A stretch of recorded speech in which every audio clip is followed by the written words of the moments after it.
네, 오늘 이스라엘을 통해서 오신 예수님, 이스라엘을 통해서 오신 예수님, 이런 제목으로 말씀을 나누도록 하겠습니다. 우리가 이스라엘이라는 나라를 생각할 때 참 어떻게 보면 현대사에 굉장히 큰 획을 그은 나라기도 하죠. AD 70년에 디도 장군에 의해서 로마 제국에 완전히 멸망당해가지고 당시 기록에 의하면 110만 명 정도가 죽었고 9만 5천 정도가 포로와 노예로 팔려갔다. 그래서 전 세계 떠돌이 인생을 살았던 그 이스라엘 민족이 거의 2000년이나 지난 때에 이제 우리 시오니즘, 우리 나라를 회복하자는 운동이 일어났고, 그래서 1800년대에 일어났던 그 운동이 1948년에 결실을 맺어서 이스라엘 나라를 재건국하기에 이릅니다. 그리고 6번에 걸친 중동과의 전쟁을 통해서 결국 나라를 회복하고, 이제 현대에서는 군사적 강국으로 서게 되는 그런 기적적인 역사를 이루게 됩니다. 굉장히 좀 독특한 나라입니다. 그러나 우리가 이제 이런 나라를 볼 때 마냥 신비하고 이스라엘이 성경에도 나오는데 이런 걸로 보아서 참 그 나라는 하나님이 함께해 주시나 보다 라고만 생각할 수는 없습니다.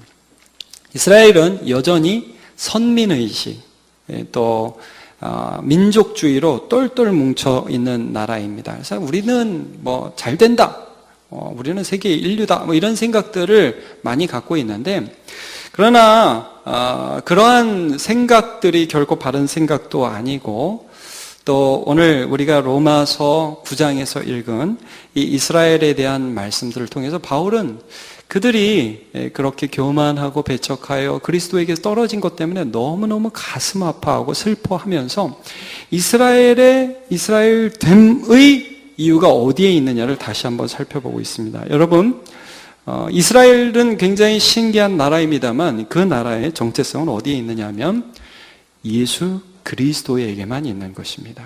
그리고 저와 여러분이 오늘 예수 그리스도를 진심으로 믿는다면 우리는 혈통적 이스라엘이 아니라 영적 이스라엘입니다. 성경에서 이스라엘 굉장히 많이 나오잖아요.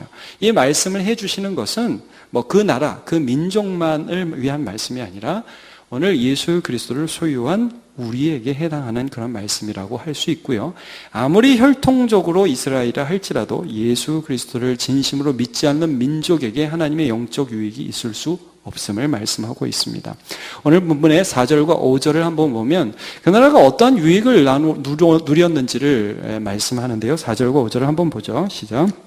그들은 이스라엘 사람이라 그들에게는 양자됨과 영광과 언약들과 율법을 세우신 것과 예배와 약속들이 있고 조상들도 그들의 것이요 육신으로 하면 그리스도가 그들에게서 나셨으니 그는 만물 위에 계셔서 세세의 찬양을 받으실 하나님이시니라. 아멘. 자, 4절과 5절에 걸쳐서 그들이 소유한 것, 그들이 하나님의 계획 가운데서 얻었던 것이 무엇인지가 8가지가 나옵니다. 근데 이제 마지막이 그리스도고요. 하나하나를 한번 좀 여러분 성경에 있으면 밑줄을 그어도 되고요. 한번 하나하나 좀 보시면서 체크하고 말씀을 계속 나누었으면 좋겠습니다. 첫 번째, 그들은 이스라엘 사람이라 그들에게는 뭐가 있죠? 첫 번째, 양자됨. 그 다음에 두 번째는요, 영광. 세 번째는 언약들.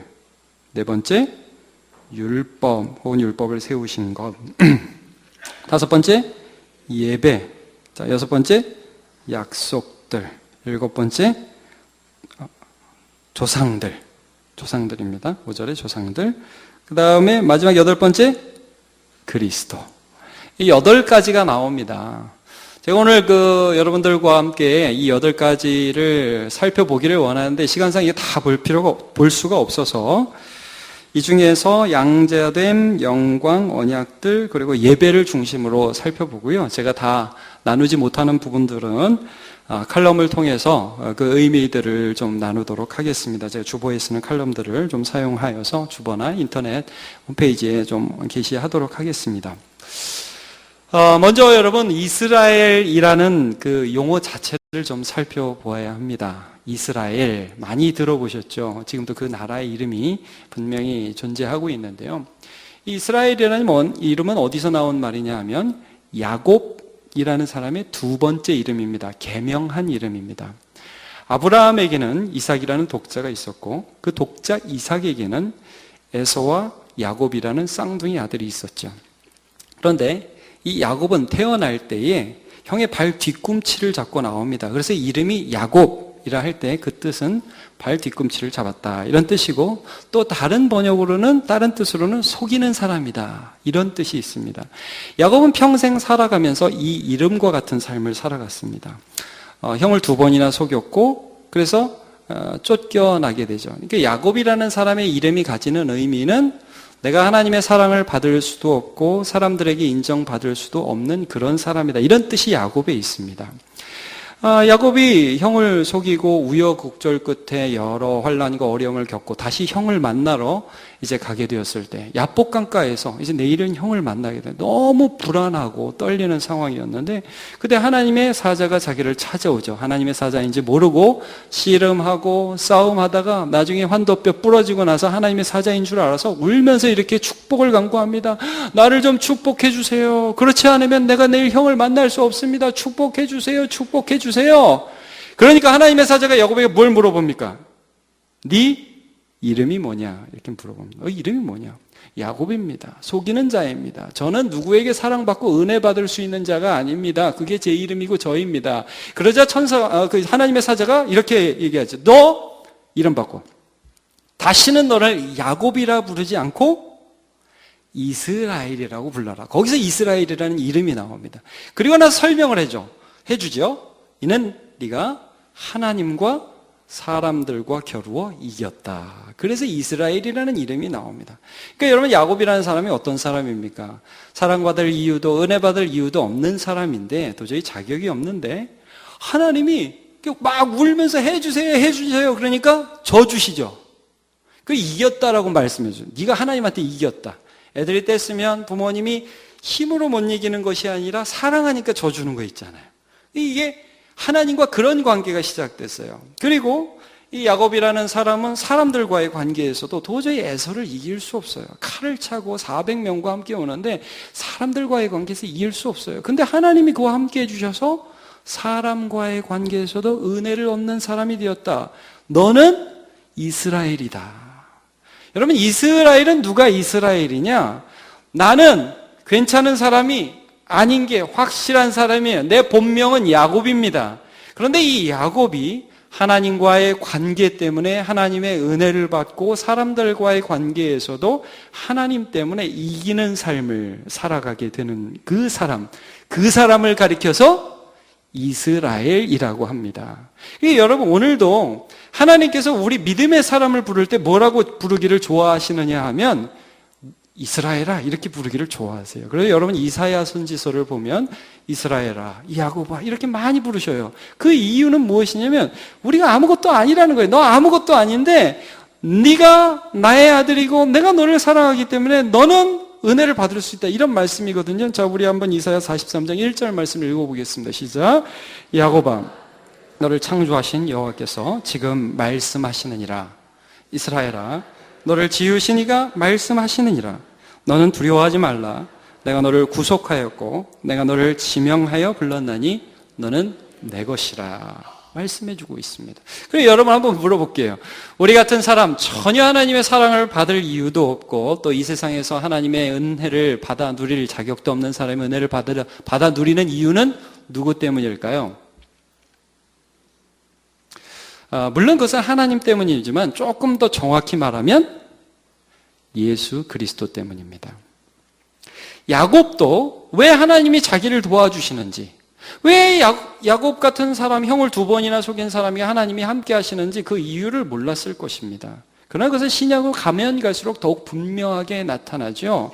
우리를 사랑하시는 하나님, 예수를 주신 아버지 하나님, 그 예수 안에서 사랑이 끊어지지 않기 때문에 우리가 넉넉히 이길 수 있지 않습니까? 그 예수님의 사랑이 이미 야곱에게부터 시작된 거예요. 이스라엘이 이스라엘 될 수 있는 이유는 예수님 때문입니다. 그런 이스라엘의 이스라엘됨이 오늘 우리 본문에서 7가지로 쭉 나오는데, 그 나오는 모든 것의 궁극적인 이유는 누구냐 하면 예수님이에요. 여러분, 이스라엘 나라, 혈통, 민족, 우리의 조상은 아브라함이다, 족보, 이게 핵심이 아니라는 말이에요. 그들에게 주신 예수 그리스도, 이게 핵심이라는 거예요. 자, 첫 번째가 무엇이었습니까? 양자됨이었죠. 이스라엘 백성들은 하나님이 그들을 아들이라고 불러주셨습니다. 그러나 그 아들됨을 받을 만한 이유는 없었습니다. 이스라엘 백성들이 이제 아브라함과 이삭과 야곱, 이스라엘이라는 이름을 가진 그 사람의 자손이 이제 12명이 된 이후에 이집트에 끌려가게 되죠. 이집트에 요셉 때문에 끌려간 게 아니라 이집트에 내려가게 됩니다. 그런데 거기서 사람이 너무 많아지고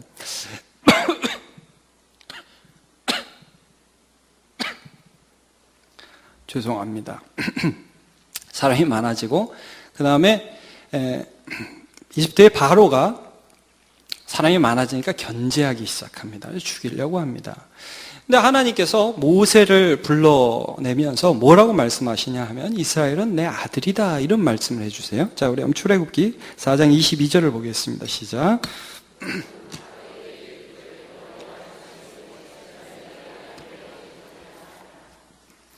네, 이스라엘은 내 아들, 내 장자다, 내 아들이다, 이런 말씀을 해주십니다. 이 말씀을 해주시고 나서 너 모세 바로에게 가서 이렇게 말해라.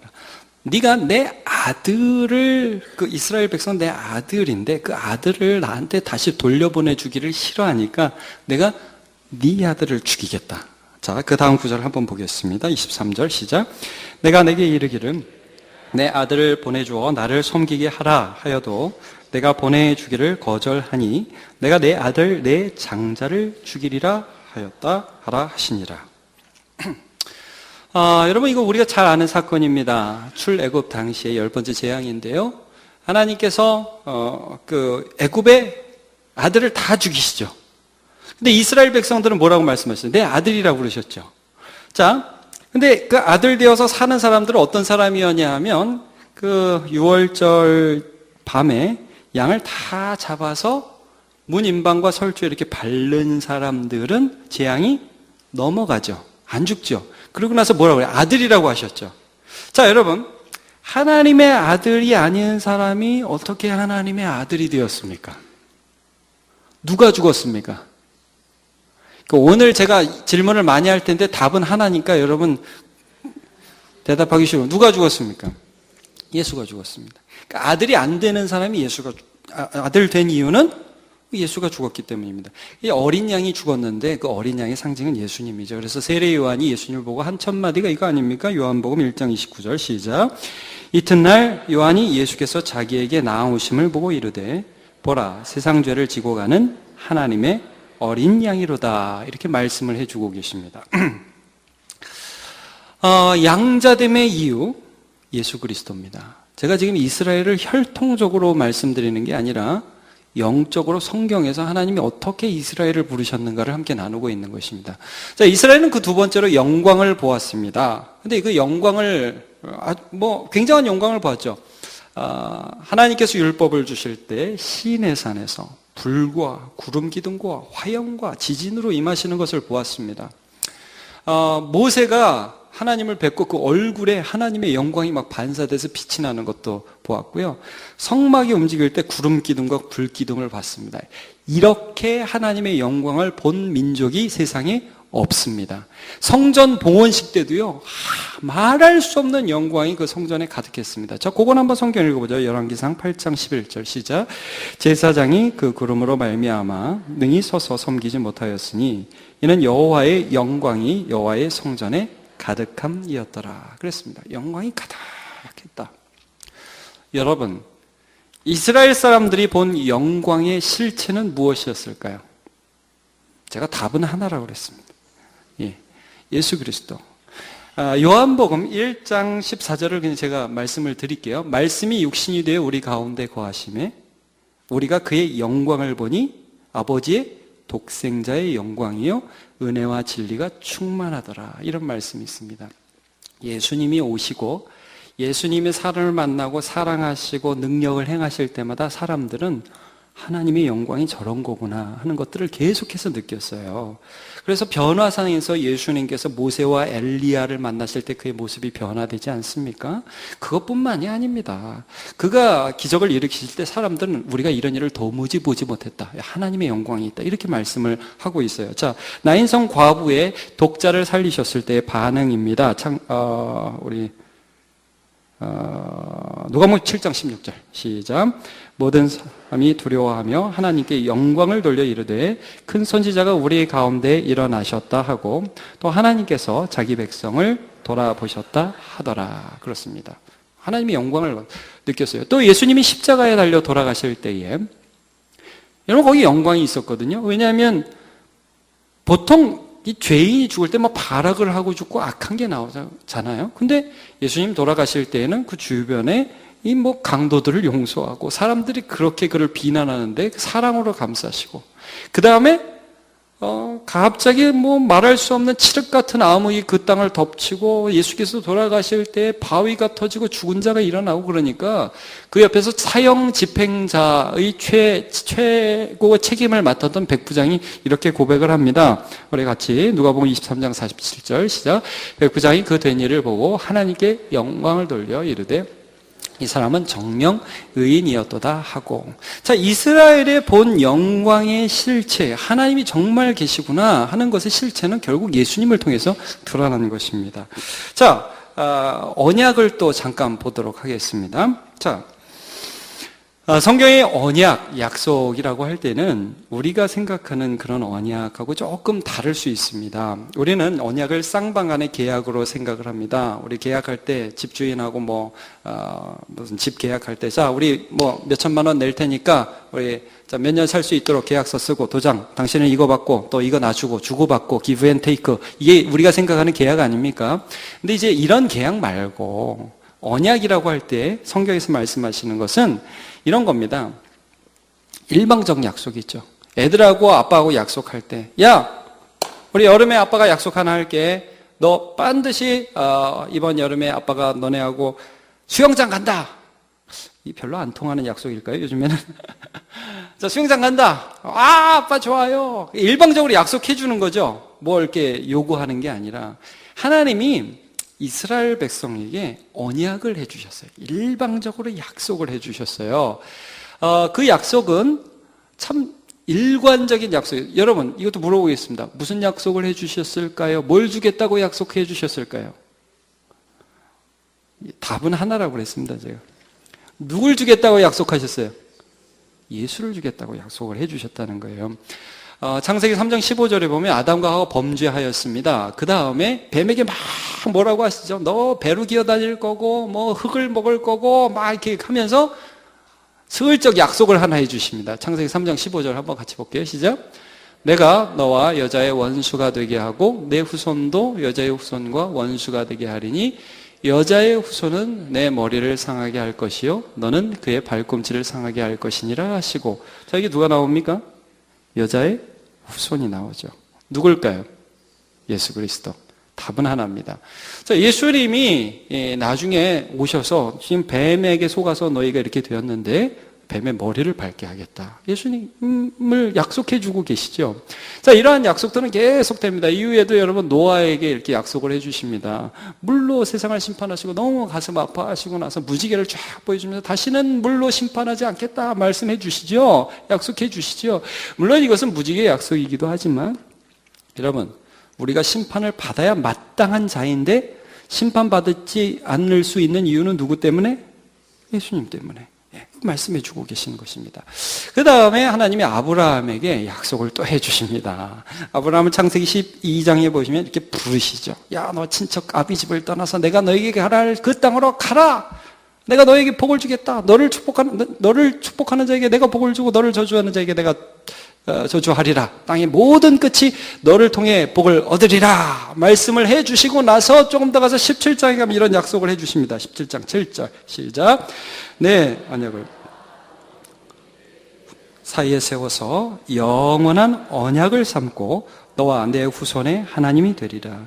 내가 너와 내 후손에게 내가 거류하는 이 땅 곧 가나안 온 땅을 주어 영원한 기업이 되게 하고 나는 그들의 하나님이 되리라. 예, 여러분 후손 나오죠. 이 말씀 물론 1차적으로는 아브라함의 아들인 이삭을 가리키는 말입니다. 그러나 여러분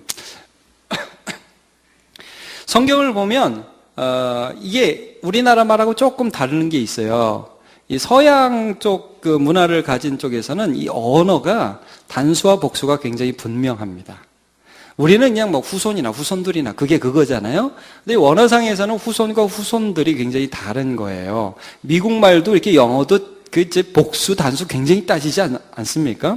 근데 여기 보니까 후손, 네 후손 계속 그러잖아요. 근데 이게 단수예요. C, 뭐 영어로 seed라고도 할 수 있고 C라는 그런 뜻인데 단수예요. 그래서 이걸 갈라디아서 이렇게 해석을 했습니다. 갈라디아서 3장 16절을 같이 볼게요. 시작. 이 약속들은 아브라함과 그 자손에게 말씀하신 것인데 여럿을 가리켜 그 자손이라 하지 아니하시고 오직 한 사람을 가리켜 내 자손이라 하셨으니 곧 그리스도라. 하나. 그러니까 아브라함에게 결국 네 후손을 통해 복을 주겠다는 그 후손이 누굴까요? 예수님. 자, 이걸 더 확증하는 것이 창세기 22장에 보면 아브라함이 그의 아들 이삭을 하나님이 달라고 할 때 주저없이 드리는데 하나님이 이제 거기 딱 막으시죠.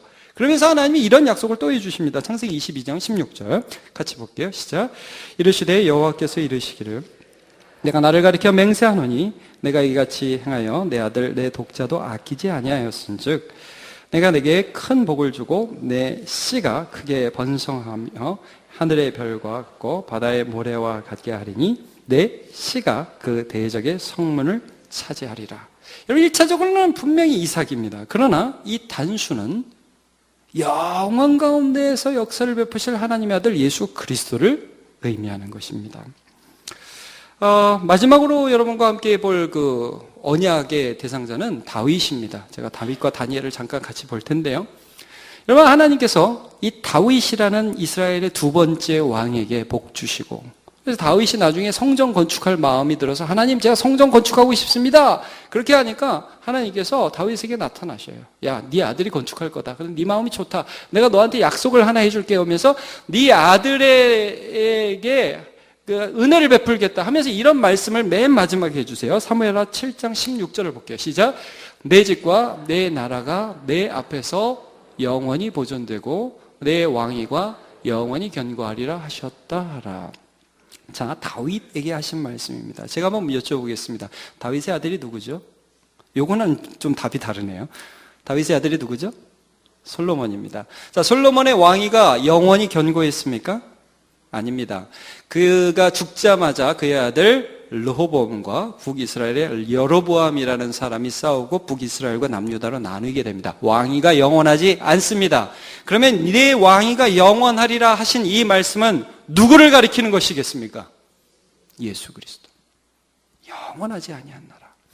다니엘이라는 사람이 포로로 끌려가게 됩니다. 그 당시에 세계를 제패했던 바벨론의 왕 느부갓네살이 한 꿈을 꾸고 그 꿈을 해석해 주죠. 그 꿈의 내용이 뭡니까? 한 신상이 있는데 머리는 금, 가슴은 은, 배와 넓적다리는 동, 그리고 다리는 철입니다. 그런데 손으로 떼지 아니하는 한 돌이 날라와서 그 신상을 쳐서 부서뜨리고 그 다음에 가루가 이루고 이 돌은 태산을 이루어 영원한 나라를 이룬다 이렇게 말씀하고 있습니다.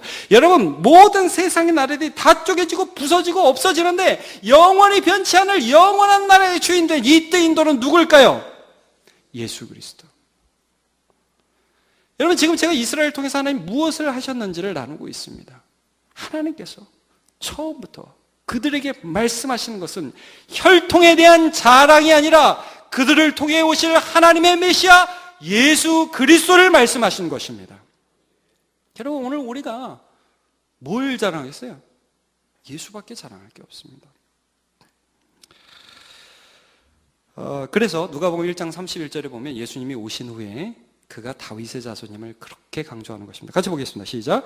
보라 내가 잉태하여 아들을 낳으리니 그 이름을 예수라 하라. 그가 큰 자가 되고 지극히 높으신 이의 아들이라 일컬어질 것이요 주 하나님께서 그 조상 다윗의 왕위를 그에게 주시리니 그랬습니다.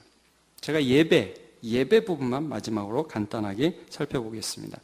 이스라엘 백성들은 예배를 알았습니다.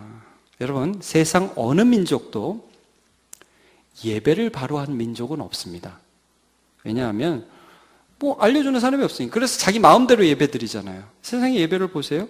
막 이방신들과 창기들과 연합하는 예배를 막 그 이방신에게 드리고요. 자기 멋대로 춤추면서 예배 드린다고. 이게 예배가 아니에요. 하나님이 이 백성들에게 나에게 오라 하면서 예배 방법을 가르쳐 주셨어요. 그것이 성막입니다. 나중에 여러분 그 출애굽기를 자세히 보시면 알 수 있고요. 제가 이제 출애굽기 강의를 하고 있는데 잠깐 방학이라 쉬지만 인터넷을 통해서도 볼 수 있습니다. 그런데 이제 성막의 최종적인 목적은 예수 그리스도에 대한 예표라는 거예요. 자, 성막은 메시지가 이거예요. 너희가 하나님 앞에 예배할 수 없다라는 메시지가 있어요. 성막에는요, 못 들어가요. 근데 1년에 한 번 들어갈 수 있어요. 대제사장이. 자기의 죄를 용서하는 제사를 드리고 백성들의 죄를 용서하는 제사를 드려서 그 피를 가지고 성막에 들어가는, 지성소에 들어가는 거예요. 근데 그 지성소에 들어가서 이 속죄소라는 곳에 피를 뿌리고 그다음에 용서를 받고 하나님 만나 주시는데 그 지성소에 들어가는 그 입구가 뭐냐 하면 휘장이에요. 휘장. 커다란 커튼이 하나 있었어요. 자, 예수 그리스도께서 십자가에 돌아가실 때 이 휘장에서 어떤 일이 벌어졌습니까? 휘장이 쭉 찢어졌습니다. 다른 말로 하면 하나님께 닿아가는 길이 열렸어요. 열렸어요. 자, 우리가 예배할 수 있는 이유 누구 때문입니까? 예수 그리스도 때문입니다. 자, 우리 한번 히브리서 10장 20절 말씀을 같이 보겠습니다. 시작. 그 길은 우리를 위하여 휘장 가운데로 열어놓으신 새로운 살 길이요 휘장은 곧 그의 육체니라.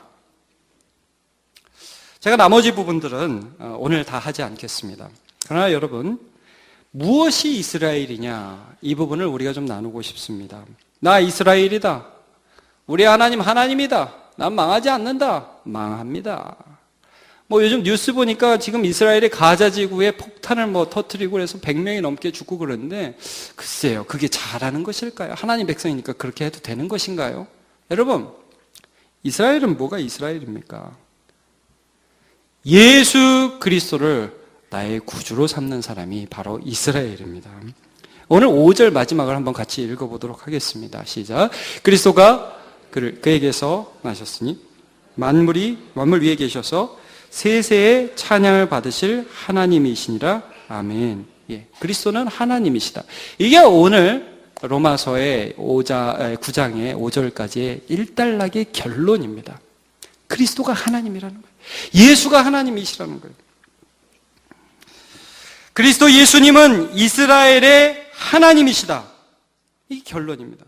다른 말로 하면 예수 그리스도를 나의 주, 나의 하나님으로 모시는 백성이 곧 이스라엘이다. 이 말씀을 해주시고 계시는 겁니다. 여러분, 우리가 육체적으로 자랑할 것이 하나도 없는 이스라엘입니다. 그러나 이제 예수 그리스도의 은혜만을 의지하여 하나님이 우리의 기도에 져주시고 또 세상과의 관계에서 은혜를 얻고 내 안에 계신 예수 그리스도를 의지하는 영적 이스라엘로 사심의 복을 누리는 저와 여러분 되시기를 축복합니다. 다 일어나서 찬양하겠습니다. 주님 큰 영광 받으소서.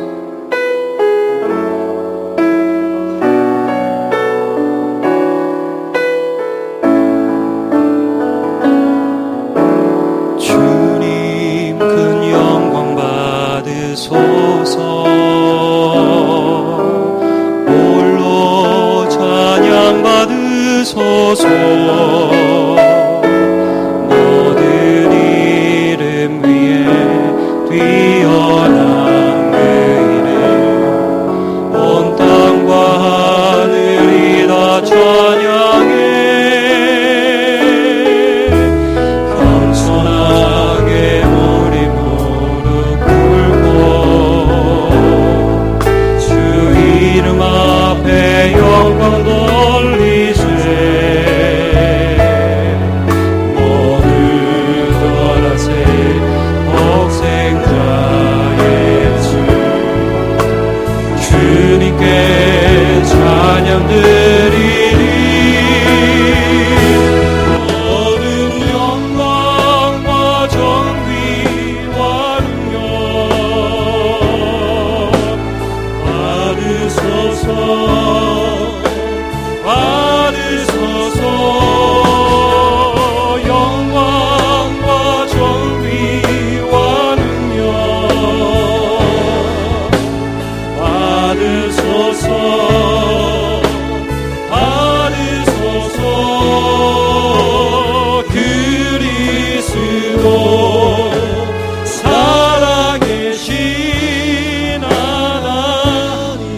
번 더 찬양하겠습니다. 주님 큰 영광 받으소서. 주님 큰 영광 받으소서. 홀로 찬양 받으소서. 모든 이름 위에 뛰어난 그 이름 온 땅과 하늘이 다 찬양해. 겸손하게 우리 무릎 꿇고 주 이름 앞에 영광 돌리세. 모두 전하세 복생자 예수. 주님께 찬양 드리리. 모든 영광과 존귀와 능력 받으소서. 받으소서. 영광과 존귀와 능력 받으소서. 받으소서. 그리스도 살아계신 하나님. 우리 손을 들어서 찬양합시다. 모든 영광과 모든 영광과 존귀와 능력 주님 받으소서. 받으소서. 영광과 존귀와 능력 받으소서. 받으소서. 그리스도 살아계신 하나님.